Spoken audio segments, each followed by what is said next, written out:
നമ്മൾ മെഗാൽസ് ഉണ്ടല്ലോ, അതിന് ആരും ടച്ച് ചെയ്തിട്ടില്ല. എല്ലാവരും റോളാത്താപ്പി കൊസാമ്പിയാകട്ടെ, അതേപോലെയായിട്ടുള്ള ആൾക്കാർ എല്ലാവരും ഇത് ഇങ്ങനെ പറഞ്ഞു പോകുന്നുണ്ട്. മറ്റേ പത്മനാഭ മേനോനാണ്, KP പത്മനാഭ. പുള്ളി പറഞ്ഞത് മാനിഷ്ഡ് ഗ്രൂപ്പിൻ്റെതാണ്. പുള്ളിയുടെ എന്തൊക്കെ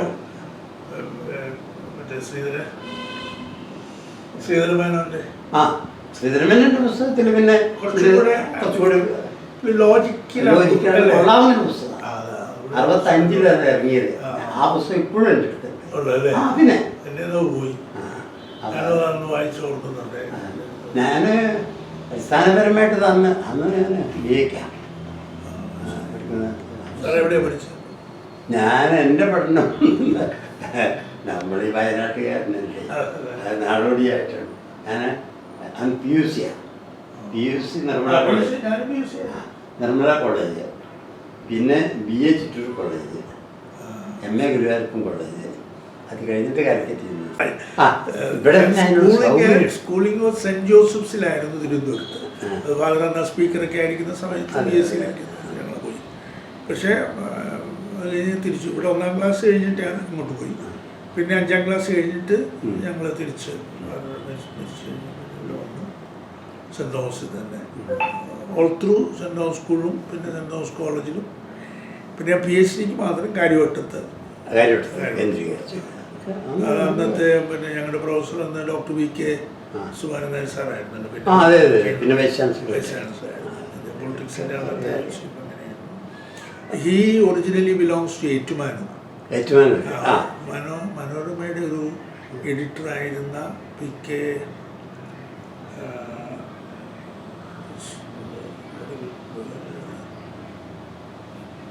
കൃഷ്ണപിള്ള, PK കൃഷ്ണപിള്ള എന്ന് പറഞ്ഞ ഒരാളുടെ മകനാണ്. ആ ബന്ധത്തിലാണ് മനോരമ ഇദ്ദേഹത്തിൻ്റെ അനിയൻ VKB നായരെ ഓർക്കുന്നുണ്ടോ? ഒരു കോളം റൈറ്ററൊക്കെ VK ഭാസ്കരൻ നായരുന്നു. VKB എന്നാണ്, VKB എന്നുള്ള ഷോർട്ട് ഇതിൽ അവൾ എഴുതിയിരുന്നത്. VKB പിന്നെ VKയുടെ മകൻ ഇപ്പം മനോരമ സ്റ്റിൽ അവരുടെ അതെ മനോരമയുടെ അതൊരു എന്ത് പറഞ്ഞാലും ഇറ്റ് വാസ് എ നോബിൾ ട്രെഡി. ഐ ഡോണ്ട് നോ ഇപ്പോൾ ഈ ന്യൂ ജനറേഷനൊക്കെ വന്ന് ടേക്ക് ഓവർ ചെയ്ത് കഴിഞ്ഞപ്പോൾ അത്ര സെൻറ്റിമെൻറ്റ്സ് ഒക്കെ എന്തുമാത്രം സാധ്യതയില്ല സാറേ. തന്നെ ഇവരിൽ ഇപ്പോഴത്തെ ജനറേഷനിൽപ്പെട്ടവരൊക്കെ തന്നെ പഠിച്ചത് മാത്യു വരെ കുഴപ്പമില്ല, പിന്നെയുള്ളവരൊക്കെ പഠിച്ചത് അമേരിക്കയിലും നാച്ചുറലി അങ്ങനത്തെ ഒരു ലൈൻ അതെ. ഈ DC-യുടെ പോലും ഈ രവി DC ആയിട്ട് ഒരുപാട് ഡിഫറൻസ് ഉണ്ട് സാറേ. DC ഒരു ഡൗൺ ടു എർത്ത് പേഴ്സൺ ആയിരുന്നു. പിന്നെ പുള്ളി was part of the freedom struggle. അതിൽ തന്നെ പ്രോഗ്രസീവ് ലെഫ്റ്റ് ആറ്റിറ്റ്യൂഡൊക്കെ അന്ന് നിലനിർത്തിയിരുന്ന ഒരാളാണ്. അങ്ങനെയൊക്കെയുള്ളതുകൊണ്ട് DC ഒരു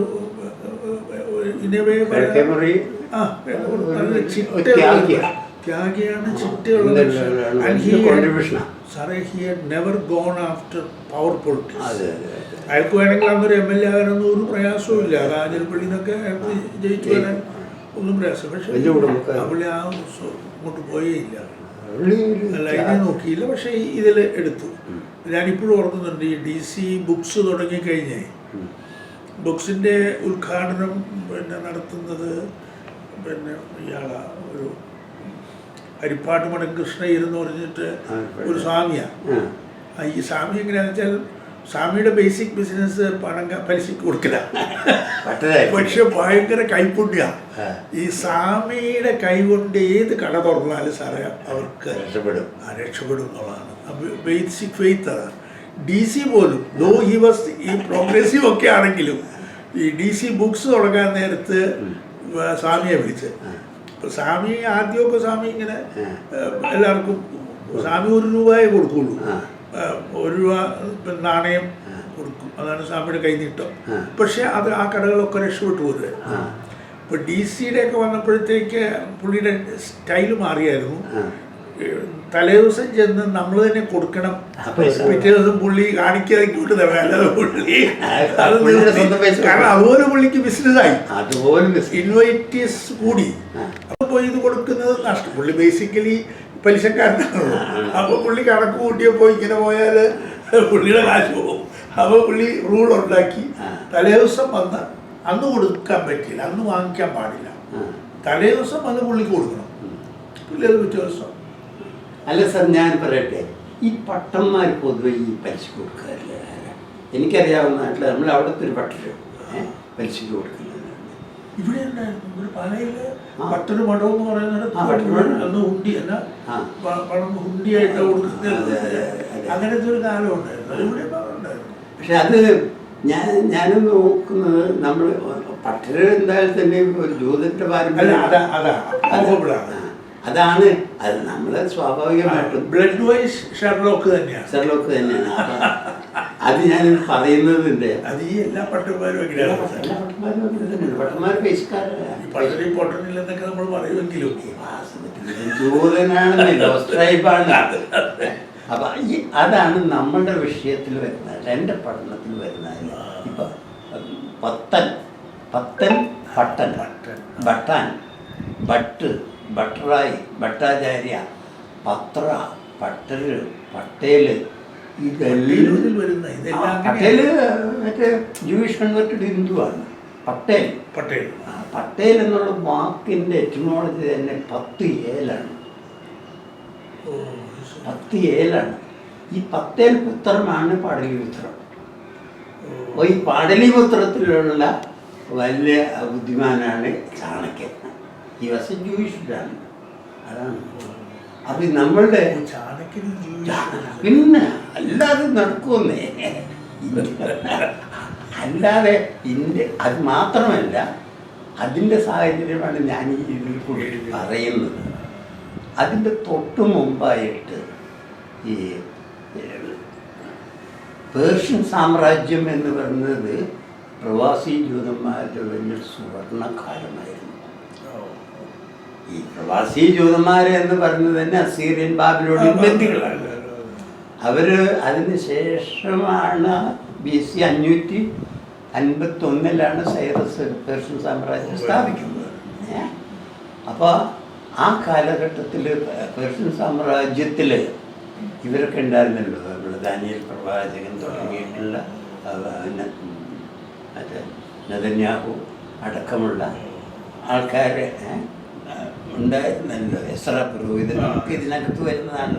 പിന്നെ നമ്മൾ രാജ്ഞി, മറ്റേ എസ്തർ രാജ്ഞി ജൂത പെണ്ണാണല്ലോ. പിലാത്തോസ് ജൂ ആണോ ഇല്ലെന്നുള്ള ഉറപ്പിച്ച് പറയാൻ. പക്ഷേ പിലാത്തോസ് പിന്നീട് ക്രിസ്ത്യാനിയായി എന്നുള്ളതാണ്. അതെ, ക്രിസ്ത്യാനി ആയതിനു ശേഷം റോമാക്കാർ പിരിച്ചു വിട്ടു, കള്ളവാൻ പീഡിപ്പിച്ചു, യൂറോപ്പിൽ എവിടെ പോയി മരിച്ചു എന്നുള്ളതാണ്. അതാണ് ട്രഡീഷൻ. പിലാത്തോസ് അങ്ങനെ തന്നെ. അപ്പോൾ പിലാത്തോസിനെ നമ്മളിപ്പോൾ വായിക്കുന്നത് വെച്ചാൽ in his heart of hearts he was a sympathizer of ക്രിസ്തു. തർക്കമില്ല. പക്ഷേ എല്ലാ ജഡ്ജിമാരെ പോലെ പുള്ളിക്കും കളിക്കാൻ അറിയാമായിരുന്നു എന്നുള്ളത് കൊണ്ടാണ് നിങ്ങൾ തീരുമാനിച്ചത്. പുള്ളി കൈ കഴിയും. നമ്മുടെ എല്ലാ ജഡ്ജിമാരും അങ്ങനെയാണല്ലോ ചെയ്യുന്നത്. തെളിവ് എങ്ങനെ ഇരുന്നാലും അതനുസരിച്ചിട്ടൊക്കെ. ഞാനത് ഇന്നാളൊരിക്കല് എനിക്കൊന്ന് സെലക്ട് സാർ കൂടി ഇരുന്നപ്പോഴാണോ പറയുന്നത്. ഞാൻ പ്രസംഗിച്ചപ്പോൾ ഞാൻ പറഞ്ഞു, പിലാത്തോസ് എന്ന് പറയുന്നത് ഒരു ഇൻഡിവിജ്വൽ ജഡ്ജിന്റെ പേരാണെന്ന് ഞാൻ വിചാരിക്കുന്നില്ല. അതൊരു പ്രതിഭാസമാണ്. എല്ലാ കാലത്തും ഉള്ള നീതിന്യായ വിഭാഗത്തിലെ ഒരു പ്രതിഭാസമാണ് പിലാത്തോസ് എന്ന് പറയുന്നത്. പിലാത്തോസ് ഒരു ക്യാരക്ടറാണ്, അല്ല നോട്ട് ആൻ ഇൻഡിവിജ്വൽ. അതാണ് എൻ്റെ ഒരു തിയറി. അതാണ് ഏത് ജഡ്ജി ആയിരുന്നെങ്കിലും അതേ ചെയ്യുള്ളൂ അവിടെ. കാരണം he wants to safeguard his own life. മോബിന്റെ മുമ്പിൽ നിൽക്കുമ്പോൾ ഹി ഹാഡ് ടു. പക്ഷേ he had to find out a legal justification ഈ ശിക്ഷിക്കുന്നതിന്. അതാ പുള്ളി പറഞ്ഞു, നിങ്ങൾ പറയുന്നതുകൊണ്ട് ഞാനത് ചെയ്യുന്നു. ഇപ്പോഴത്തെ ജഡ്ജിമാരും അത് തന്നെ. അതെ അതെ, ഇനി ജഡ്ജി ഒരു പിലാത്തോസാണ്. നമ്മൾ ഈ പട്ടന്മാരെ കഥയിൽ നിന്നാണ്. അല്ല, അതെന്താന്ന് വെച്ചാൽ നമ്മൾ പറഞ്ഞ് ലോസ്റ്റ് ട്രൈബിനെ കുറിച്ചിട്ട് ഒരു പഠനം നടന്നിട്ടില്ല, ഇപ്പോഴും നടന്നിട്ടില്ല എന്നുള്ള വിശ്വാസക്കാരാണ്. ഈവൻ ഇസ്രായേലികൾ പോലും, ഇസ്രായേലികൾ ഇത്രയെല്ലാം ഉണ്ടെങ്കിൽ പോലും എന്തുകൊണ്ടെന്നുള്ളത് എനിക്ക് മനസ്സിലാവുന്നില്ല എന്നുള്ളതാണ്. ഇപ്പോൾ ലോകത്തിലെ ഏറ്റവും വലിയ archaeological research centre Albright's archaeological research സെൻറ്ററാണ് മറ്റേ ഇസ്രായേൽ ജെറുസലേമിലുള്ളത്. അതിനെ ഏറ്റവും അമേരിക്കയാണ് സ്പോൺസർ ചെയ്യുന്നത്. ലോകത്തിലുള്ള ഏറ്റവും പണ്ഡിതന്മാർ ആർക്കിയോളജിക്കൽ റിസർച്ചേഴ്സ് എല്ലാം തന്നെ അവിടെയാണ്. ഇവിടെ നിന്നും അതിൻ്റേതായിട്ടുള്ള കുട്ടികൾക്കൊക്കെ സൗകര്യങ്ങൾ കിട്ടും. പക്ഷെ അവർ പോലും എന്തുകൊണ്ട് ഈ പറയുന്ന പോലെ മഗാൽസിനെ കുറിച്ചിട്ടുള്ള അന്വേഷണം നടത്തിയിട്ടില്ല? ലോസ്റ്റ് എന്ന് വെച്ചാൽ ലോസ്റ്റായിട്ട് അവരെഴുതി തള്ളി എന്നുള്ള നിലയിലാണ്. പക്ഷെ ഈ കല്ലറകൾ നമ്മളിപ്പോൾ ലോകത്തിൻ്റെ എല്ലാ ഭാഗത്തും ഇപ്പോൾ ഈജിപ്തിലുണ്ട്, അതേപോലെ തന്നെ യൂറോപ്പിലുണ്ട്, ഇവിടെ മലബാറിലുണ്ട്. മലബാറിലും കൂടുതലില്ലേ? മലബാറിലുണ്ട്. അത് കാശ്മീർ മുതൽ തിരുനെൽവേലി വരെ കല്ലറകളുടെ ഒരു വഴിത്താരാണ്. ഞാനിത് വളരെ ഇപ്പം ഞങ്ങൾ രണ്ടുപേരാണ് ഒരുപാട് ഇതിനെ കുറിച്ചിട്ട് അന്ന് നാഗപ്പൂർ അവിടെ മുതൽ ഇങ്ങനെ ഇങ്ങോട്ട് തുടങ്ങുന്നുണ്ട്. അപ്പോൾ ഈ ലോസ്റ്റ് ട്രൈബ് വന്നിട്ട് കാശ്മീരിൽ മറ്റേ അനന്തനാഗ് അടുത്ത് ബിജ് ബിഹാര എന്ന് പറയുന്ന സ്ഥലത്തുള്ള ഒരു കല്ലറയിൽ ഡോൾമെനിൽ ഹിബ്രു ഭാഷയിലുള്ള എഴുത്തുകളുണ്ട്. അത് അപ്പം അതിൻ്റെ അർത്ഥം BC 6-ാം നൂറ്റാണ്ട് കാലത്ത് ജൂതന്മാരവിടെ ഉണ്ടായിരുന്നു. അതുകൊണ്ടൊക്കെ some people argue even now. അതായത് സെന്റ് തോമസിന്റെ വരവ് കപ്പലിലല്ല ആദ്യം വന്നത്. അങ്ങനെയുള്ളൂ. ആദ്യം വന്നത് ഉത്തര മഹാബദ്ധം എന്ന് പറയപ്പെടുന്ന അതങ്ങ് ഈജിപ്തിൽ തുടങ്ങി ഇവിടെ വന്ന് അങ്ങനെ ഇവിടെ എത്തുന്നതായിട്ട് ഉത്തര മഹാബദ്ധത്തെ കുറിച്ചിട്ട് ഗോണ്ടഫോറസിന്റെ നോർത്തിലാണെന്ന് പറയുന്നവരുണ്ടല്ലോ. അല്ല, നോർത്തിലാണ്, തക്ഷശില അല്ല. ഗോണ്ടഫോറസിന്റെ നാണയം തന്നെ കിട്ടിയിട്ടുണ്ടല്ലോ, നാണയം കിട്ടിയിട്ടുണ്ട്. പക്ഷെ ഈ പേരെങ്ങനെ സാർ വരുന്നത്? ഈ ഗോണ്ടഫോറസ് എന്നുള്ളത് ഒരു ഫോറിൻ നെയിം അല്ലേ? ഗോണ്ടഫോറസ് നമുക്കൊരു ഇന്ത്യൻ നെയിമാണെന്ന് പറയാൻ പറ്റുമോ? അല്ല, ആ ഭാഗത്തുള്ള പേരുകളൊക്കെ അങ്ങനെ തന്നെയാണല്ലോ. ആണോ? അങ്ങനെ പാർത്യനാണല്ലോ, അതൊരു പാർത്യന്മാരാണ്. ഓൾവേസ് ആ ഒരു സസ്പിഷൻ എനിക്ക്. നമുക്ക് ഇറ്റ് സൗണ്ട്സ് ലൈക്ക് ഒരു ഫോറിൻ നെയിം അല്ലേ? Sounds like that. പക്ഷെ ഗോണ്ടഫോറസ് എന്ന് പറഞ്ഞ അവിടെ പാർത്യൻ രാജാവാണ്. എന്നോട് ആരാണ്ട് പറഞ്ഞു സാറേ, അത് ഗോണ്ടഫോറസ് എന്നൊക്കെ പറയുന്നത് ചിലപ്പോൾ ഈ പിന്നെ കർണാടകത്തിൽ വല്ലതും ആയിരിക്കാം, ഫെർണാണ്ടസ് ഒക്കെ അതിൻ്റെ ഞാൻ ഈ സംശയം പറഞ്ഞു ഫെർണാണ്ടസ് ഒക്കെ ഈ ഗോണ്ടഫോറസിൻ്റെ ലൈനിൽ വന്നതായിരിക്കും. അപ്പോൾ സെന്റ് തോമസ് മറ്റേ പ്രോബബ്ലി ഗോഡ് ടു കർണാടക, അത് ഗോവ വഴി അങ്ങനെ വന്നതായിരിക്കും. പക്ഷെ ഈ ഗോവയിൽ ഒരു സെന്റ് തോമസ് കമ്മ്യൂണിറ്റി ഉണ്ടായിരുന്നു എന്നുള്ളത് ഉണ്ടല്ലോ സാറേ. ഈവൻ നമ്മൾ ജോർജ് ഫെർണാണ്ടസ് എനിക്ക് വളരെ ക്ലോസ് ആയിട്ടുള്ള ബന്ധമുണ്ട്. ഞങ്ങളുടെ സോഷ്യലിസ്റ്റ് പോലുമാണ് ഈ പറഞ്ഞ ജോർജ്. അതെ, ഫെർണാണ്ടസ് നേതാവ് തന്നെയാണ്. ആ ഡോക്ടർ ലോഹിയുടെ ഡയറക്ടർ ബന്ധമുള്ള കൂട്ടത്തിൽ മധുരമായി. അധികാരം വന്നപ്പോൾ പിന്നെ പുള്ളി ചേഞ്ച്. ഇതിങ്ങനെ കുറെ ആൾക്കാർക്ക് അങ്ങനെയൊക്കെ ഉണ്ടെന്ന്. ചേർത്ത് മനസ്സിലാക്കാൻ. പക്ഷെ ഒരു കാലത്ത് ഫയർ ബ്രാൻഡ് അല്ല, മനക്കിലാത്ത മാത്രമല്ല, ഞാൻ പറഞ്ഞ ഈവൻ ജോർജ് ഫെർണാണ്ടസ് പോലെ ഇംഗ്ലീഷിൽ ജോർജ് ഫെർണാണ്ടസും ഹിന്ദിയിൽ വാജ്പേയി. ഇന്ത്യ മുഴുവൻ നടക്കുന്നതായിട്ടില്ല. ഇവർ രണ്ടുപേരും ചോദിച്ചിട്ടാണ് ആദ്യത്തെ BJP സർക്കാർ. ഞാനിപ്പോഴും ഓർക്കുന്നുണ്ട്, ഈ ഫെർണാണ്ടസ് അധികാരമൊക്കെ പോയി കഴിഞ്ഞാൽ കേട്ടോ, ജനതാകാലം കഴിഞ്ഞിട്ട് it was in late 80s ഒരു all India Catholic light conference CBCI തന്നെ ഇനിഷ്യേറ്റീവ് എടുത്ത് മംഗലാപുരത്ത് വിളിച്ചു. അപ്പോൾ ഇവിടുന്ന് പാലായിന്ന് ഞാനും ഉണ്ടായിരുന്നു, ജോൺ കച്ചർ മറ്റും സാറുണ്ടായിരുന്നു, പിന്നെ റോസ്ലിൻ ചെറിയാന്ന് പറഞ്ഞൊരു പ്രൊഫസർ ഇവിടെ, അൽഫോൺസ് സൈലൻസ്, Ernakulam basically, but married to ഞാവള്ളിയിൽ കെട്ടിച്ചു. അപ്പോൾ റോസിനുണ്ടായിരുന്നു. പിന്നെ കയ്യാലിക്കകത്ത് കൈമത്തായി കയ്യാലിക്കകത്ത് പല ബാങ്കിൻ്റെയൊക്കെ ഡയറക്ടറായിരുന്നു. He was our pastor council chairman എൻ്റെ ടൈം. ഞങ്ങളെല്ലാവരും പോയി. അപ്പോൾ ചങ്ങനാശ്ശേരിയിൽ നിന്ന് KT Subhash sir, professor E. Augustine, അങ്ങനെ ഒരു ഗ്രൂപ്പ്. കാഞ്ഞിരപ്പള്ളിയിൽ നിന്ന് പിന്നെ മാത്യു മടുക്കക്കുഴി, എനിക്കൊന്ന് മണ്ണിപ്പറമ്പിലുണ്ടായിരുന്നു, രാത്രി തോമസ്, ഞാൻ അങ്ങനെ ഇവിടുന്ന് എല്ലാവരും കൂടെ ഞങ്ങൾ ട്രെയിനിനൊക്കെയാണ് പോകുന്നത്. അപ്പോൾ അന്ന് അവിടുത്തെ മീറ്റിങ്ങിൽ ഒരു session was to be KT Subhash സാറാണ് മോഡറേറ്ററായിട്ട്. അല്ല, കെ സുഭാഷ് അല്ല, E. അഗസ്റ്റിൻ സാറാണ് മോഡറേറ്ററായിട്ട് ആ സെഷനിൽ. In which professor KT Sebastian and John Fernandes were main speakers. അപ്പം ഫെർണാണ്ടസിനോട് ആദ്യം പ്രസംഗിക്കാൻ പറയുമ്പോൾ no, I will speak the last എന്ന് പറഞ്ഞു. അപ്പോൾ അത് കഴിഞ്ഞിട്ട് പിന്നെ ഇവരുടെ രണ്ടുപേരുടെ പ്രസംഗം കഴിഞ്ഞിട്ടാണ് ലാസ്റ്റ് ഫെർണാണ്ടസ് ഞാൻ ഇപ്പോഴും ഓർമ്മയുണ്ട്. He was very generous in complimenting other people. അതുണ്ടായിരുന്നു.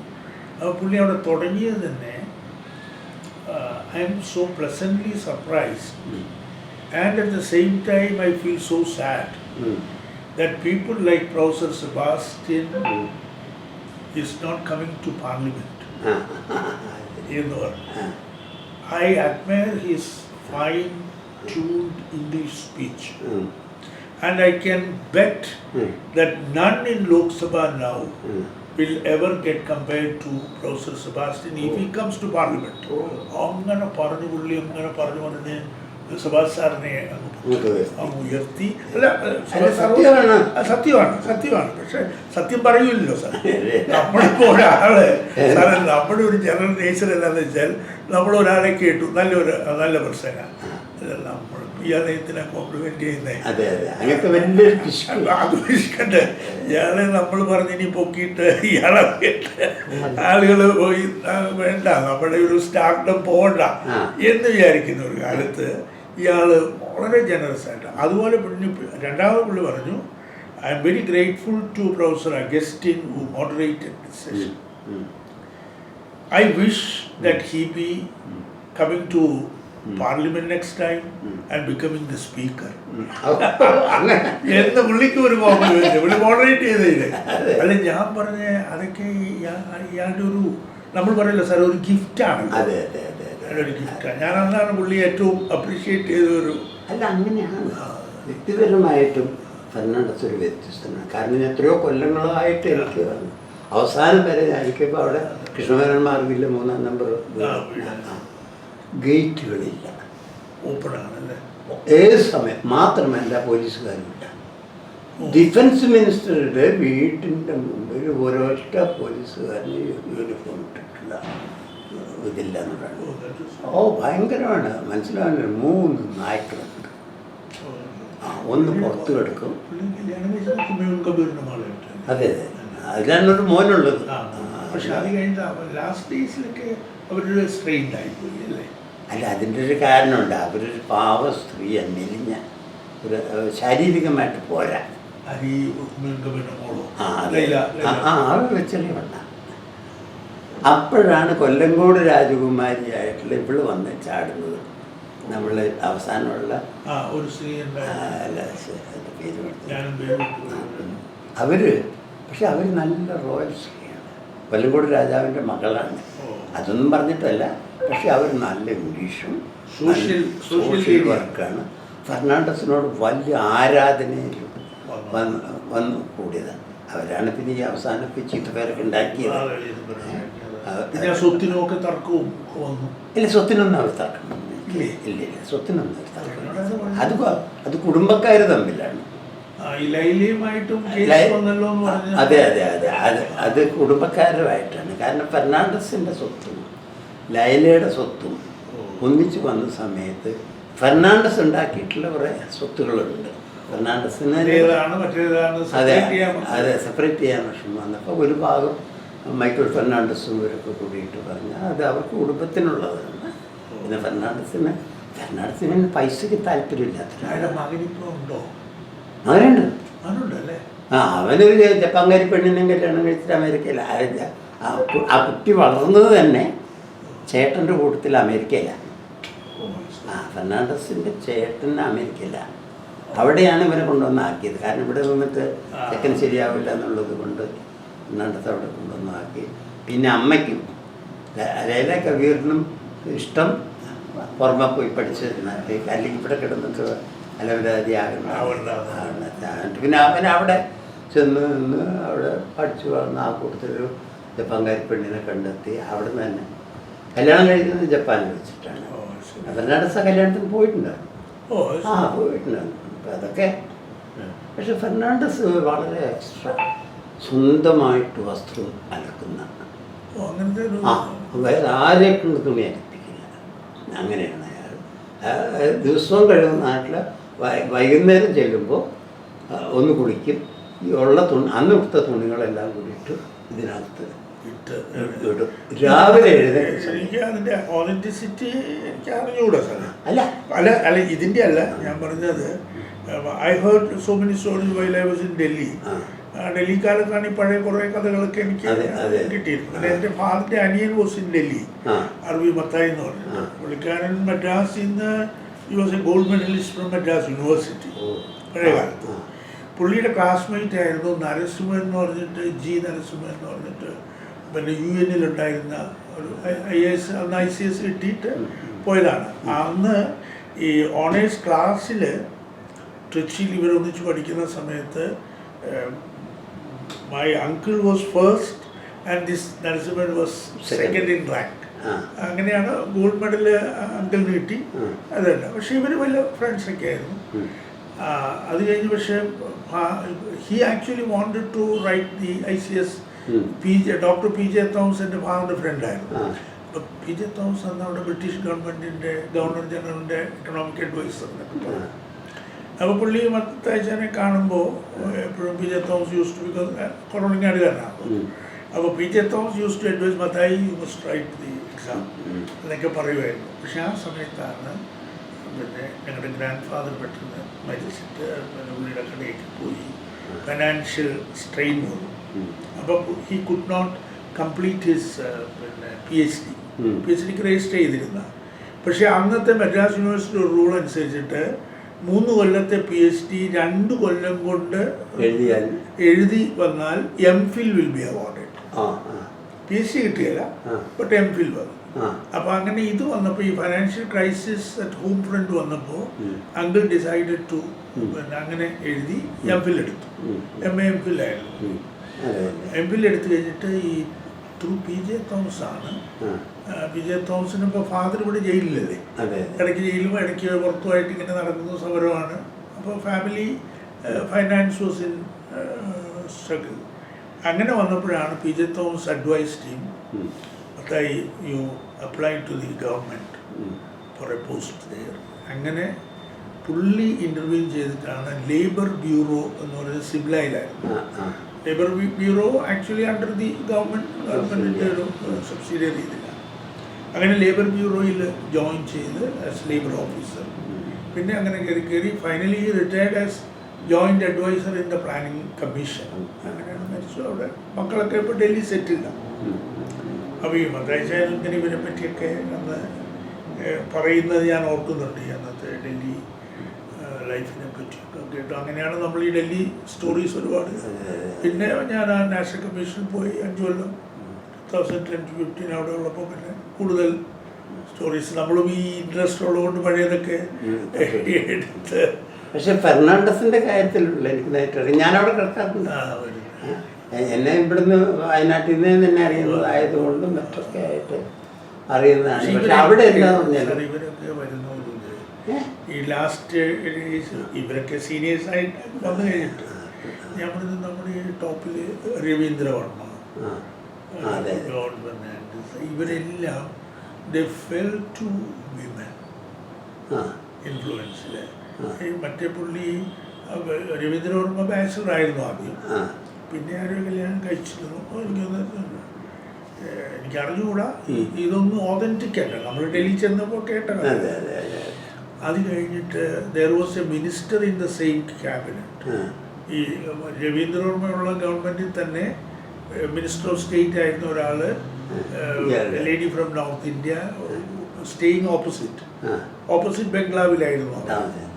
Finally he married her. Marry ചെയ്തു, കണ്ട് നോട്ട് ഇലിസിറ്റ് റിലേഷൻസ് ഒന്നും അല്ല, ഇവർക്കൊന്നും അതല്ല. പക്ഷെ അങ്ങനെ ഞാൻ പറഞ്ഞ ഇവരൊക്കെ വെരി ലേറ്റ് ഏജ്. അതാണ് ഞാൻ പറഞ്ഞത്. ഇങ്ങനെ ഒരു യെസ് സുകുമാരൻ നായർ ഹിയർ എന്ന് പറയുന്നു. അപ്പോൾ ഞാൻ പറയും സാർ ശരിക്ക പറയുന്ന എന്തുകൊണ്ട്? അല്ല സാർ, ഞാൻ ട്രിവാൻഡ്രത്തിലൊന്ന് വരണമെന്നുണ്ടായിരുന്നു. എപ്പോഴാണ് എന്ന് വരാനാണ്? ഡേറ്റ് പറയും. വന്നോളൂ, വൈകുന്നേരം 6 മണിക്ക് വീട്ടിലേക്ക് പോരും. അങ്ങനെയാണ് പോയി നമ്മൾ പുള്ളിയായിട്ടുള്ളൊരു ബന്ധം. അപ്പം ഞാനിത് വൈസ് ചാൻസലറായി എന്നുള്ള അപ്പോയിൻമെൻറ്റ് വന്നു കഴിഞ്ഞപ്പോഴായി ഫോൺ ചെയ്തു. ഇതോട് പറഞ്ഞു, സാർ ഞാൻ നാളെ സാർ എപ്പോഴാണ് ചാർജ് എടുക്കുന്നതെന്ന് ചോദിച്ചു. ഞാൻ ടുമാറോ മോർണിംഗ് ബൈ 10:15 എന്നാണ് ഉദ്ദേശിക്കുന്നത്. നമ്മൾ സാർ ഞാൻ കൂടെ why should Thomas you take the trouble of coming all the way from Pale? പിന്നീട് വന്നാലും മതി എന്ന് വിടും. പക്ഷെ ഞാൻ പോയി സാറേ. ഞാൻ പിറ്റേ ദിവസം രാവിലെ ഇവിടുന്ന് തൊടുപുഴയിൽ നിന്ന് വരുന്ന ഒരു എക്സ്പ്രസ് ബസ്സിന് കയറി അവിടെ ചെന്ന് പിന്നെ അപ്പം എൻ്റെ മദറിൻ്റെ അനിയത്തിട്ട് വേണ്ടത് കുന്നുകുഴി അവിടെ പോയി ഒരു വാഷിംഗ് ചെയ്യും കഴിഞ്ഞ് ഞാൻ കൃത്യം 10 മണിയായപ്പോൾ അവിടെ ചെന്നു.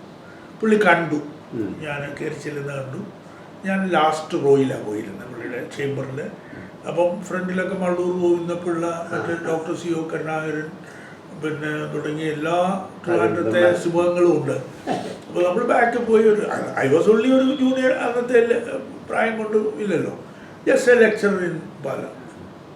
അതാ ഞാൻ പറഞ്ഞത്, ഓൺലി ആൻ ഓർഡിനറി ലെക്ചർ, അത്രയേ ഉള്ളൂ. ഞാൻ പോയി പുറകിൽ ഇരിക്കുന്ന പുള്ളി നോട്ട് ചെയ്തു, കണ്ടു.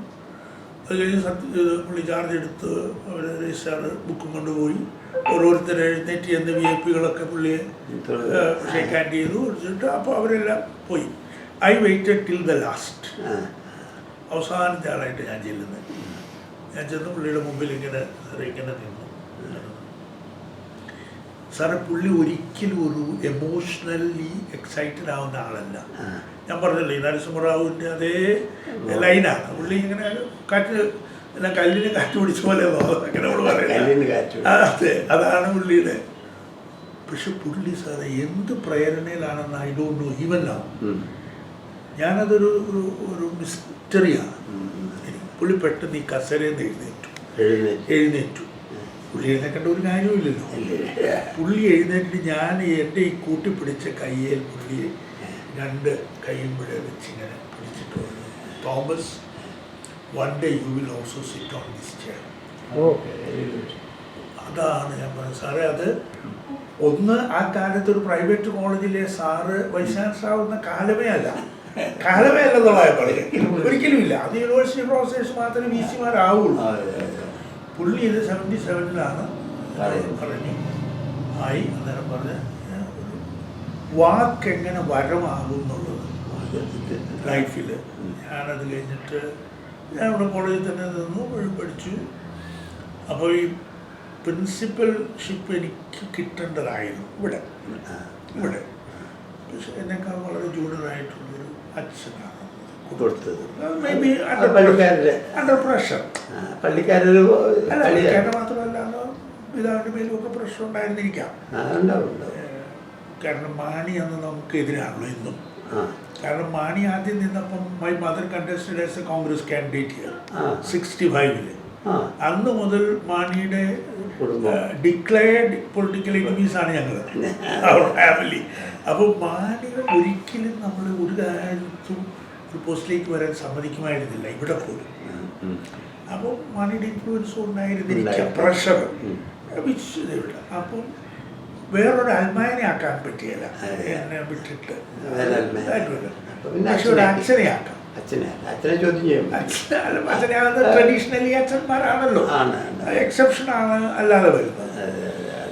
അപ്പം ഞാൻ പക്ഷെ ഒരാളോട്, ബിഷപ്പിനോടോ ഞങ്ങളുടെ അന്നത്തെ മാനേജർ അച്ഛനോടോ ഒന്നും ഞാൻ പോയി പറയുമോ, എനിക്ക് വേണ്ടിയിട്ടൊരു റിക്വസ്റ്റ് പറയുമോ, പ്രശ്നം പറയുമോ, ആരെക്കൊണ്ടെങ്കിലും പറയുമോ ഒന്നും ഞാൻ ചെയ്തിട്ടില്ല.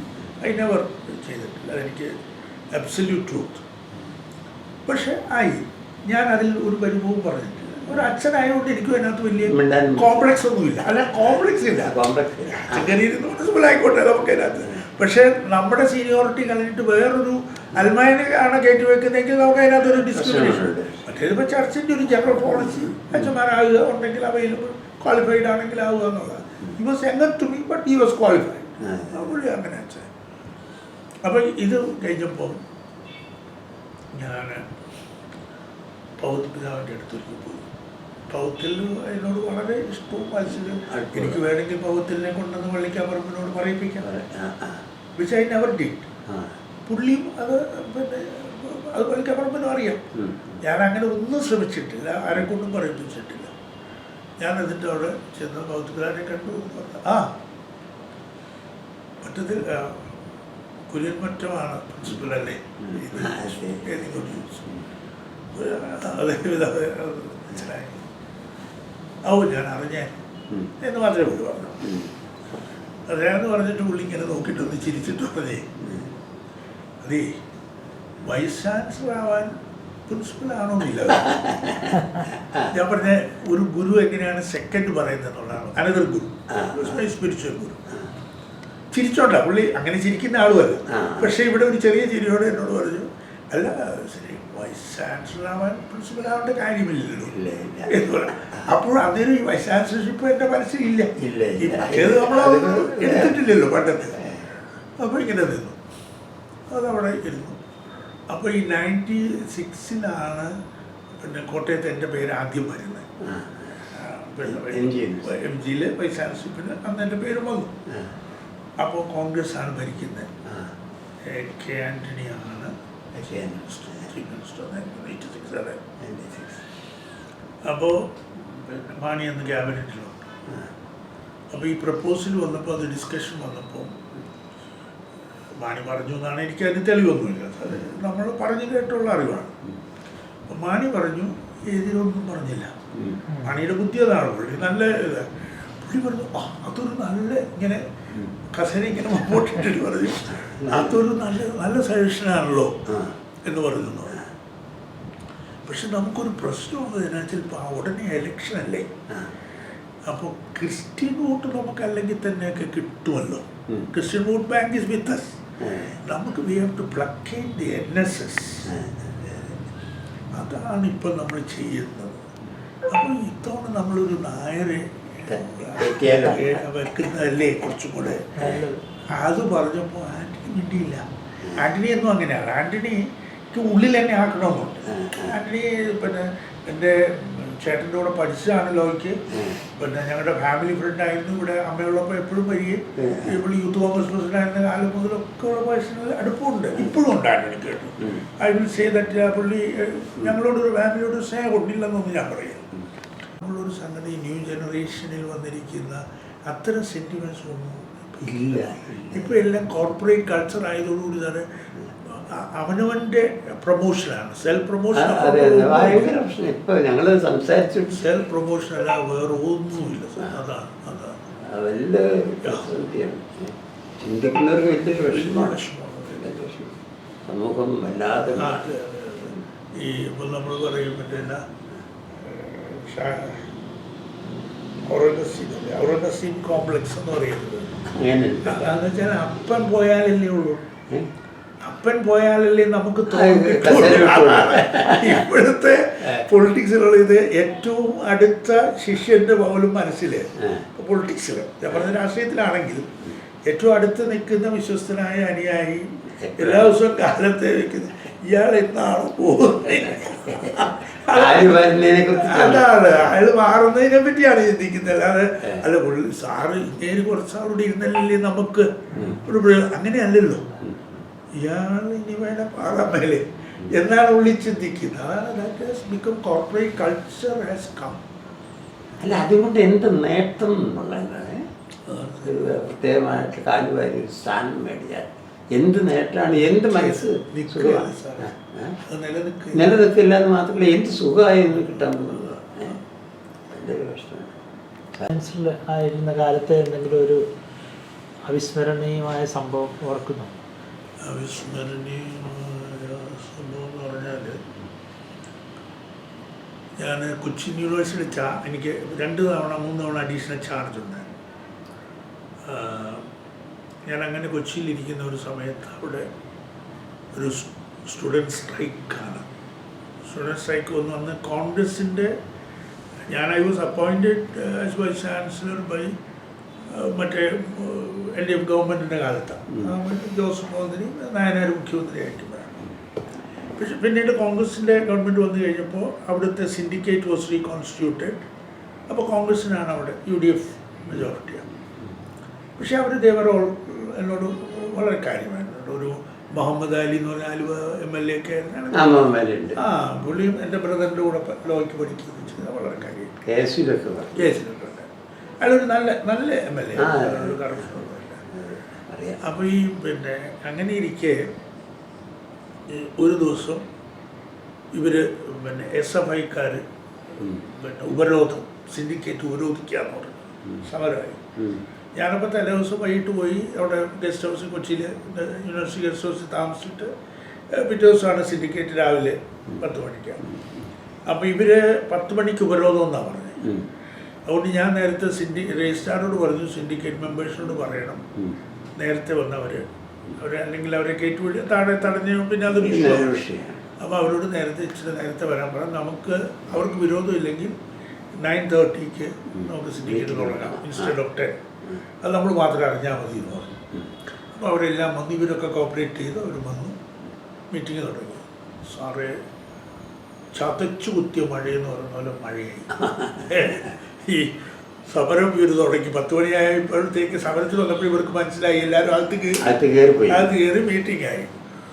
മഴയെന്ന് പറഞ്ഞാൽ ഭയങ്കര മഴ. ഇപ്പം ഇവർക്ക് പന്തലോ കുന്തലൊന്നുമില്ല. അപ്പോൾ അവിടെ നിന്ന് കന്ന് നനയുന്ന പോലെ ഇവർ നനയുക. അപ്പം എനിക്കിത് മോളിൽ BCയുടെ മുറിയിൽ നിന്ന് ഈ ജനലിൽ കൂടെ കാണാം ഇവർ മെയിൻ ഗേറ്റിൻ്റെ അവിടെ ഇങ്ങനെ നിൽക്കുന്നു. അപ്പം ഞാനത് കഴിഞ്ഞ് സിൻഡിക്കേറ്റ് തുടങ്ങാറായി. ഞാൻ സിൻഡിക്കേറ്റിൽ ചെന്നു. അപ്പം ഞാൻ പറഞ്ഞു, ഇങ്ങനെ അവരുടെ ഇതുണ്ട്, ഭയങ്കര മഴ, അവരവിടെ ആ മഴയത്ത് അവർ നിൽക്കട്ടെ സാറേ അവിടെ കുറഞ്ഞു. അപ്പോൾ ഇവരുടെ ആ പൊളിറ്റിക്കൽ ഇത് വെച്ചിട്ട് ഇവർ പറഞ്ഞു, അവരവിടെ കുറഞ്ഞിട്ട് നിൽക്കട്ടെ സാറേ, നമ്മൾ പറഞ്ഞിട്ടല്ലല്ലോ സമരം ചെയ്യുന്നത് എന്ന് പറഞ്ഞു. അവരുടെ ഡിമാൻഡ് സിൻഡിക്കേറ്റ് നിർത്തിവെച്ച് അവരുടെ കാര്യങ്ങൾ ചർച്ച ചെയ്യണം, പ്രശ്നങ്ങൾ ചർച്ച ചെയ്യണം. സാറിന് അല്ല, ഞാൻ പറഞ്ഞു നമുക്ക് വേണമെങ്കിൽ അവരെ വിളിക്കാം, ചർച്ചയ്ക്ക് വിളിക്കാം. സാറേ, അതൊരു ബാഡ് പ്രീസിഡൻ്റ് അല്ലേ, നമ്മൾ സിൻഡിക്കേറ്റ് യോഗം നിർത്തിവെച്ചിട്ട് ചർച്ച ചെയ്യണ്ടല്ലോ എന്ന് പറഞ്ഞു. നോർമലി ചെയ്യണ്ട, സിൻഡിക്കേറ്റ് കഴിഞ്ഞിട്ട് ചർച്ച ചെയ്യാമെന്ന് നമുക്ക് പറയാം. അപ്പം പറഞ്ഞു, അല്ല അതൊരു കാര്യം ചെയ്യാം, സിൻഡിക്കേറ്റ് കഴിഞ്ഞിട്ട് ചർച്ച ചെയ്ത് വെക്കാം, വൈസ് ചാൻസലർ ചർച്ച ചെയ്താൽ മതി, ഞങ്ങളുമായിട്ട് വേണ്ട. എന്ന് വെച്ചാൽ അവർക്ക് തർക്കം വേണ്ട. ഞാൻ പറഞ്ഞു, ഞാൻ തന്നെ ചർച്ച ചെയ്തുകൊണ്ട് കാര്യമില്ലല്ലോ, നിങ്ങളുടെ കൂടെ ഒരു 2-3 റെപ്രസെൻറ്റേറ്റീവ്സ് എങ്കിലും ഇരിക്കണം. ഞാൻ പറഞ്ഞു, MLA എന്തായാലും വേണം എന്നീ മുഹമ്മദ് അലിൻ്റെ നേരെ നോക്കി പറഞ്ഞു, MLA എന്തായാലും വേണം. അപ്പോൾ വിളിച്ചു, സാർ ഞാനിരിക്കാം എന്ന് പറഞ്ഞു. ഞാൻ പറഞ്ഞു, പിന്നെ സീനിയർ ഡീൻമാരാരെങ്കിലും ഒരാൾ ഇരിക്കണം, രജിസ്ട്രാറും ഇരിക്കണം. ആയിക്കോട്ടെ എന്ന്. ഇത് കഴിഞ്ഞ് ഞങ്ങൾ കാപ്പിയൊക്കെ കുടിച്ച് ഞങ്ങളിങ്ങനെ മീറ്റിംഗ് കണ്ടിന്യൂ ചെയ്യുക. അപ്പോൾ സാറ് ഇടി വെട്ടിയ മഴ പോലെയായി, ഭയങ്കര മഴയാണ്. അപ്പം ഞാൻ പറഞ്ഞു, സാറേ നമുക്കൊരു മാനുഷികമായ ഒരു പരിഗണന വേണം. ഒരു ആഫ്റ്റർ ഓൾ ദേ ആർ നമ്മുടെ സ്റ്റുഡൻസ് അല്ലേ, കൊച്ചിൻ യൂണിവേഴ്സിറ്റിയിലെ സ്റ്റുഡൻസ് അല്ലേ. അപ്പോൾ മഴയുണ്ട് എന്നൊക്കെ ഇവരും പറയുന്നുണ്ട്. ഞാൻ പറഞ്ഞു, നമുക്ക് പ്രീസിഡൻ്റൊക്കെ വിടാം, നമുക്ക് ഒരു കാര്യം ചെയ്യാം, ഈ മഴയത്തൊന്നും നമുക്ക് കേൾക്കത്തില്ലല്ലോ ഇപ്പോൾ, നമുക്കൊരു ബ്രേക്ക് എടുക്കാം. അപ്പോഴത്തേക്കൊരു 11 അടുക്കുന്നു. അപ്പോൾ ഞാൻ പറഞ്ഞു, നമുക്കൊരു ബ്രേക്ക് എടുക്കാം, ഒരു അരമണിക്കൂർ. അതിൻ്റെ ഇടയിൽ നമുക്ക് ഇവരെ ആരെങ്കിലും 2 പേരെയോ 3 പേരെയോ വിളിച്ചാൽ മതി, എല്ലാവരുമായിട്ട് നമുക്കൊന്ന് ചർച്ച ചെയ്യണം. അപ്പം മുഹമ്മദ് അലി പറഞ്ഞു, സാർ അങ്ങനെ വേണമെങ്കിൽ ചെയ്യാം, പോട്ടെ. അപ്പോൾ ഞാൻ പറഞ്ഞു, നിങ്ങളിവിടെ വാ. അപ്പോൾ ഇവരും വന്നു, ഒരു 4 പേര് സിൻഡിക്കേറ്റിൻ്റെ വന്നു.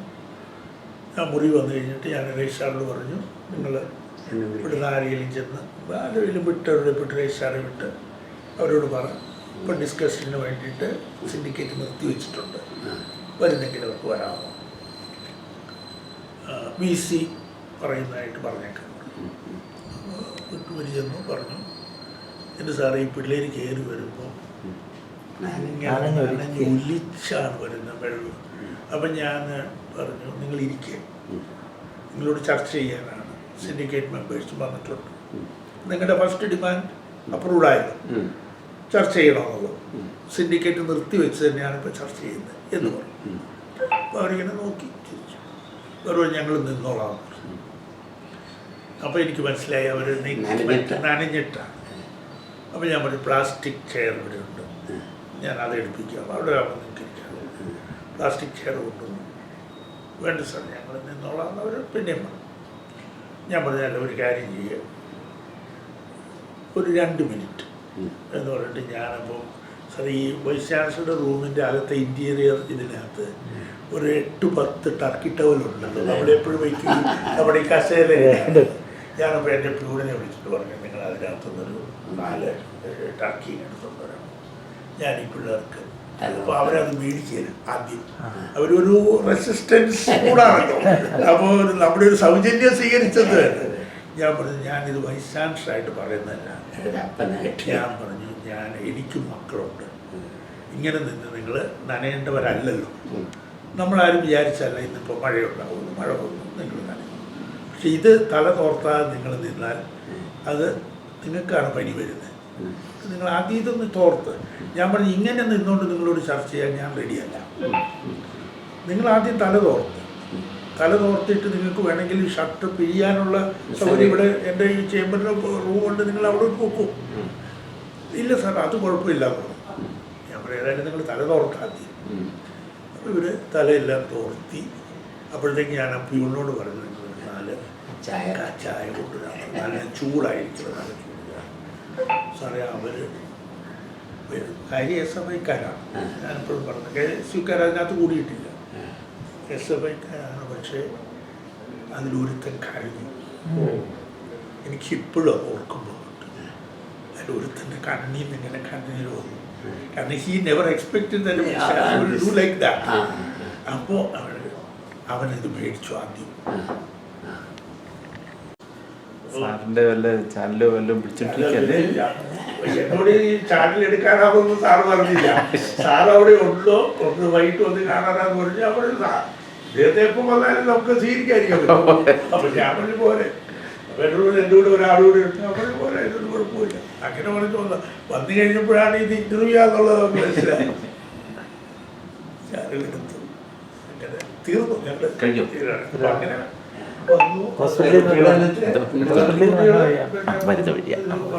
ടൗണിലൊന്നും പോയിച്ചിട്ട് നിങ്ങൾ ഈ സമരത്തിന് ഏത് സമരത്തിനും ഒരു നോട്ടീസ് തരണമല്ലോ വിത്ത് യുവർ ഡിമാൻഡ്സ്.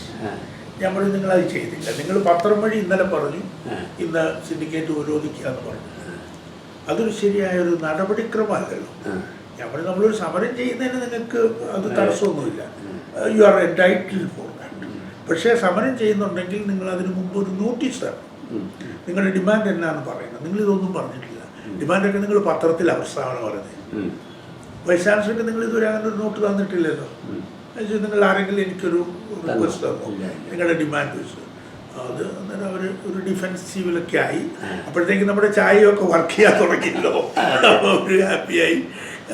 അപ്പോൾ അവർ പറഞ്ഞു സാറ്, അതിലൊരുത്തം പറഞ്ഞു സാറ് സോറി, ഞങ്ങൾ അങ്ങനെയല്ല, ഞങ്ങൾ ഇതിൽ അങ്ങ് പറഞ്ഞു എന്നുള്ള പെട്ടെന്ന് ഇങ്ങനെ ഒരു തീരുമാനം ഒരു പ്രപ്പോസൽ വന്ന് ഞങ്ങളെല്ലാം അക്സെപ്റ്റ് ചെയ്തത്. അപ്പോൾ അങ്ങനെയല്ലോ നമ്മളൊരു യൂണിവേഴ്സിറ്റി സംവിധാനത്തിൽ ചില നടപടിക്രമങ്ങൾ വേണ്ടേ.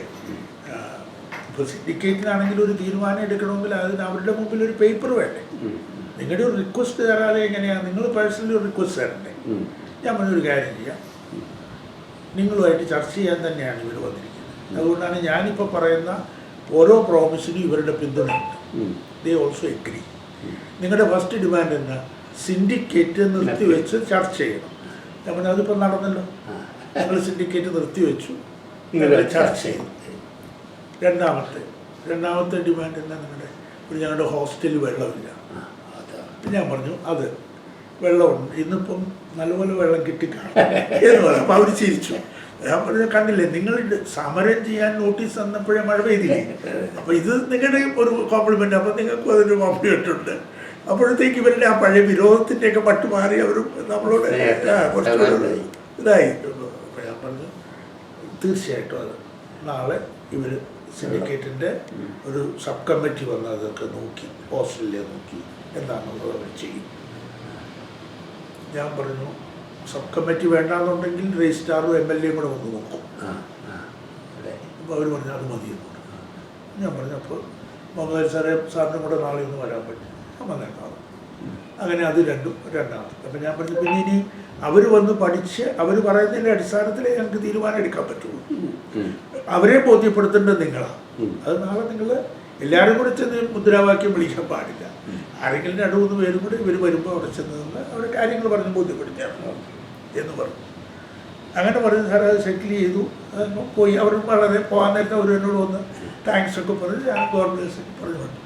സാറേ എനിക്കതിൻ്റെ റിവാർഡ് വന്നത് എങ്ങനെയാണെന്ന് വെച്ചാൽ ഒരു 4-5 കൊല്ലം കഴിഞ്ഞാൽ ഞാൻ ഒരിക്കലും പിന്നെ മലബാറിൽ എവിടെയോ പോയിട്ട് കാറിൽ വരിക തിരിച്ച് വരുമ്പോൾ അങ്കമാലി അടുത്ത് ഒരു രാത്രിയിൽ നിൽക്കുന്ന ഒരു കടയുണ്ടല്ലോ, ചായ തട്ടുകട പോലെയുള്ള. അപ്പോൾ അവിടെ നമ്മുടെ വണ്ടി നിർത്തി ഞാനും പിന്നെ എൻ്റെ കൂടെ ഒരു സെക്രട്ടറി പയ്യനുണ്ട്, അവനും ഡ്രൈവറും കൂടെ കാപ്പ് കുടിക്കാനായിട്ട് ഇങ്ങനെ നിൽക്കുമ്പോൾ നിന്നിട്ട് ഞാൻ പുറത്തിറങ്ങി നിൽക്കുകയാണ്. അപ്പോൾ ഒരു ബസ് വന്ന് ബസ് മുമ്പോട്ട് പോയിട്ട് അവർ പയ്യെ പടപടമൊന്ന് 3-4 പേരൊക്കെ ഇറങ്ങി ഒരുത്തൻ്റെ നേരത്തിൽ ഓടിക്കോട്ട് എൻ്റെ നേരെ ഇങ്ങ് വരുവാണ്. അപ്പം ഞാൻ രാത്രി 12-1 മണി സമയം ഓടി വന്നിട്ട് ഇങ്ങനെ ഭയങ്കര സ്തുതിയൊക്കെ തന്നിട്ട് സാറിന് എന്നെ ഓർക്കുന്നുണ്ടോ എന്ന് ചോദിച്ചു. ഞാൻ അത്ര വിട്ടുപോയല്ലോ. സാറേ ഞാൻ കൊച്ചിൻ യൂണിവേഴ്സിറ്റിയിൽ പഠിച്ച ഇന്ന PGക്ക് ഇന്ന സാറൊന്ന് ഞങ്ങളുടെ വൈസ് ചാൻസലറായിരുന്നു. ആ ശരി, നിങ്ങളിപ്പോൾ എവിടെ പോയാൽ ഞാനിപ്പോൾ ഇന്ന ഒരു കോളേജിൻ്റെ പേര് പറഞ്ഞു അവിടെയാണ് ഞങ്ങളൊരു ടൂർ പോയത് സാർ, ഒരു സ്റ്റഡി ടൂർ പോയിട്ട് ഞങ്ങളിങ്ങനെ ഇവിടെ നിർത്താൻ ഉദ്ദേശിച്ചല്ല. അപ്പോഴാണ് കടന്നപ്പോൾ സാറ് ഇവിടെ ഇങ്ങനെ തട്ടുകട നിൽക്കുന്ന കണ്ടപ്പോൾ ഇത് നമ്മൾ പഴയ BC ആണെന്ന് പറഞ്ഞ് ഞങ്ങൾ നിർത്തിയതാണ്. ഞാൻ പറഞ്ഞു വളരെ സന്തോഷം. ആ പോലെ ഇവിടെ ഉണ്ടോ ശരി. അപ്പോൾ പോലെ നിങ്ങൾ അപ്പോൾ ഞാൻ ചോദിച്ചാൽ എവിടെയാണെന്നാണ് ചോദിച്ചത്. പോലെ ഞങ്ങൾ കണ്ടുകൊണ്ടാണ് സാറിനെ കണ്ടുകൊണ്ട് ജസ്റ്റ് സാറിൽ ഒന്ന് വന്ന് താങ്ക്സ് പറഞ്ഞു. ഞാൻ പറഞ്ഞു ഞാൻ അത്ര ഓർക്കുന്നില്ല. സാറെ ഓർക്കാൻ ഞാനൊരു കാര്യം പറയട്ടെ. സാറെ പണ്ട് ഞങ്ങൾ അവിടെ ഒരു സാറിന് സിൻഡിക്കേറ്റിൻ്റെ ഇടയിൽ ഒരു ഉപരോധം നടത്തി ഓർക്കുന്നുണ്ടോ? ഞാൻ പറഞ്ഞാൽ ഓർക്കുന്നു. സാറേ ആദ്യം സാറ് ടർക്കി ടവൽ കൊണ്ട് എൻ്റെ തലയെ അത് ഓർത്തിച്ച് എന്ന് പറഞ്ഞു. സത്യം പറഞ്ഞു sir, that was the best reward I received as vice chancellor എന്ന് എനിക്ക് പറയാൻ പറ്റും. കാരണം അവൻ 6 കൊല്ലം കഴിഞ്ഞിട്ടും അവനത് ഓർക്കുകയും നമ്മളെ കണ്ടപ്പോൾ അവൻ്റെ വണ്ടി നിർത്തി ഇറങ്ങി വരികയും ഇതാണെന്ന് പറഞ്ഞ് നമ്മൾ മറന്നുപോയി നാച്ചുറലി. അപ്പോൾ ഞാൻ പറഞ്ഞു എനിക്ക് വൈസ് ചാൻസലർ കാലത്ത് ഇവിടെയും കൊച്ചിയിലും ഇരുന്ന് ഉള്ള കാലത്ത് ഏറ്റവും സ്വീറ്റ് മെമ്മറി എന്ന് പറയുന്ന അതാണ്. ഈ തൊഴിലവനത് പറഞ്ഞ് അപ്പോൾ ഞാൻ ഓർത്തു അത്. അല്ല ഞാൻ പറഞ്ഞത് നമ്മളെങ്ങനെയാണ് പിള്ളേരോട് അത്രയേ ഉള്ളൂ തന്നെ. അതിനകത്ത് ഏത് ടീച്ചർക്കായാലും vice chancellor is the principal ടീച്ചറാണ്. അപ്പോൾ ഒരു ടീച്ചറുടെ മൈൻഡ് സെറ്റിൽ അല്ലാതെ ഒരു വൈസ് ചാൻസലർ ഒരിക്കലും ഒരു അഡ്മിനിസ്ട്രേറ്ററുടെ മൈൻഡ് സെറ്റിൽ മാത്രം നിന്നിട്ട് ഇഷ്യൂസ് സോൾവ് ചെയ്യാൻ ശ്രമിച്ചാൽ നടക്കുക. We have to come half way through തിരികെ വന്നെങ്കിലേ പറ്റുള്ളൂ. ശങ്കരപുരി കുടുംബയോഗത്തിൻ്റെ പ്രസിഡൻ്റാണല്ലോ അങ്ങ്. ഓ, ഈ ശങ്കരപുരി കുടുംബയോഗത്തെക്കുറിച്ച് എന്താണ് അങ്ങനെയൊക്കെ? ശങ്കരപുരി കുടുംബയോഗം എന്ന് പറയുന്നത് വാസ്തവത്തിൽ ഒരു ഫെഡറേറ്റഡ് ഒരു സംഘടനയാണ്. കാരണം അതിൽ ശങ്കരപുരിയുടെ ബ്രാഞ്ചുകളെല്ലാം കൂടെ ചേർന്നുള്ള ഒരു മഹായോഗം. അത് എല്ലാ വർഷവും നടക്കുന്നില്ല. 2 കൊല്ലത്തിൽ അല്ലെങ്കിൽ 3 കൊല്ലത്തിൽ. ഇപ്പം കൊറോണ വന്നതിന് മുമ്പാണ് നമ്മൾ കൊറോളിങ്ങാട്.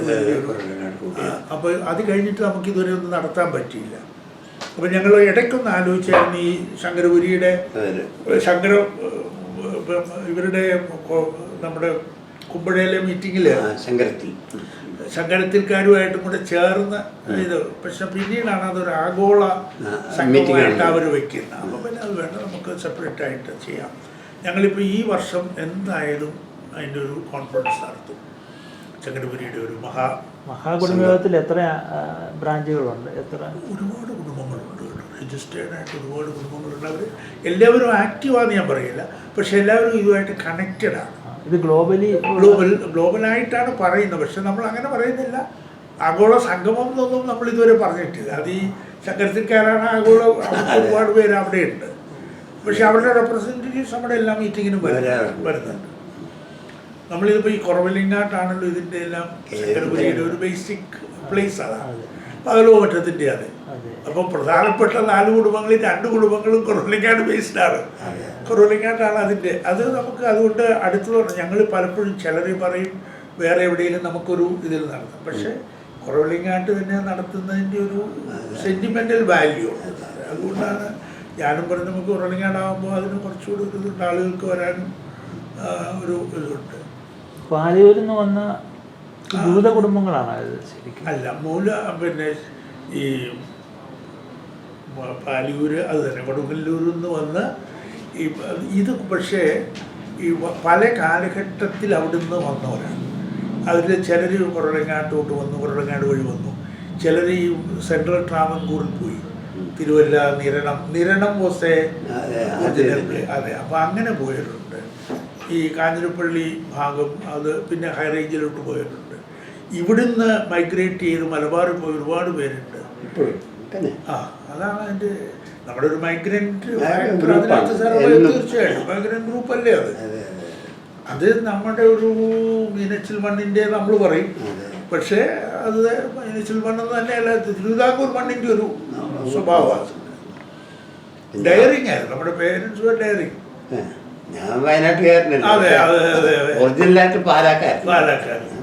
എൻ്റെ ഭാഗത്തെ അനിയൻ RV ജോർജ് എന്ന് പറഞ്ഞ ഒരാള് മക്കിയാടുണ്ട് സാർ. പുള്ളിക്കാരൻ 1944 പോയതാണ്. 1944 പോയി. പുള്ളിക്കാരൻ അവിടുത്തെ ഒരു എസ്റ്റേറ്റിൻ്റെ സൂപ്രണ്ടായിരുന്നു. പുള്ളി അതുകൊണ്ട് അവസാനം വരെ സൂപ്രണ്ട് സാറൊന്നും കൂടെ വിളിച്ചിരുന്നു ആളുകൾ. പിന്നെ അവിടെ പുള്ളി എന്നിട്ട് 99 പറഞ്ഞ് ഈ ഹൈവേ പിന്നെ കുട്ടനാട്ടിൽ നിന്ന് വന്നൊരു 99 എസ്റ്റേറ്റ് എന്ന് മറ്റായിരുന്നു പറഞ്ഞുകൊണ്ട് അതിന് പറയുന്നത്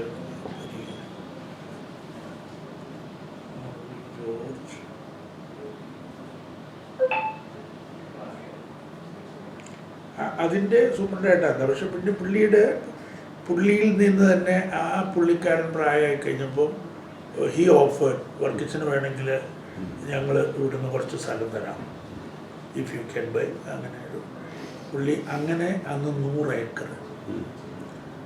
ഏക്കർ പകുതി ഇപ്പോഴും സാറേ കൃഷി ചെയ്തിട്ടില്ല. മലയും കാടും പോലെ ഇങ്ങനെ കിടക്കും. ആ 100 ഏക്കറിൽ 50 ഏക്കറിനെ പുള്ളി പൈസ വാങ്ങിച്ചു. മറ്റേ പുള്ളി അതിൻ്റെ കൂടെ കൊടുത്തു. അങ്ങനെ നിൽക്കുന്നു.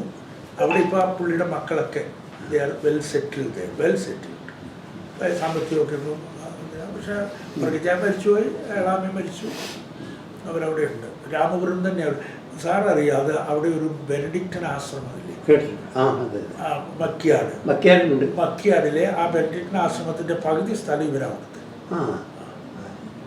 ഞാനുള്ള കാലത്ത് ആദ്യമൊക്കെ